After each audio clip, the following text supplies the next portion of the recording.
કાનવા ગાયત્રી વિદ્યામંદિરના પ્રમુખ તરીકે બોલું છું.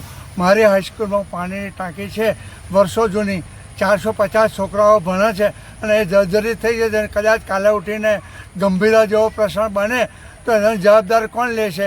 કારણ કે બાળકો નાના છે, જવા આવવા માટે બહુ તકલીફ છે અને ટાંકી જોઈ અને તાત્કાલિક બને એનો પ્રયત્ન કરવા મહેરબાની કરશો જી. કહાનો તાલુકો જંબુસરમાં શ્રી ગાયત્રી વિદ્યા મંદિર કહાનો આવેલી છે, જેમાં વર્ષો પુરાણી જર્જરિત હાલતમાં ટાંકી આવેલી છે અને ટાંકી અત્યારે બિલકુલ જર્જરિત હાલતમાં થઈ ગઈ છે. હમણાં તાજેતરમાં ગંભીરા બ્રિજ દુર્ઘટના જે બની છે, એવી દુર્ઘટના જો અહીંયા બને તો શાળામાં 450 વિદ્યાર્થી અભ્યાસ કરે છે, એમને કંઈ બી થાય તો તેની જવાબદારી કોણ લેશે? અને છોકરાઓને રમવા માટે ગ્રાઉન્ડ પણ પાણી જર્જરિત હાલતમાં છે, ટાંકી એનું પાણી આવે છે અને ગ્રાઉન્ડ પણ અત્યારે છે નહીં. તો સરકારની કોઈ પણ રમતગમતની યોજનાઓ છે એનાથી બાળકો વંચિત રહે છે. વારંવાર પંચાયતમાં રજૂઆતો કરી છે, પણ તેમ છતાં તેનો કોઈ ઉકેલ આવતો નથી. તો હવે સત્વરે આનો ઉકેલ આવે એવી મારી વિનંતી છે.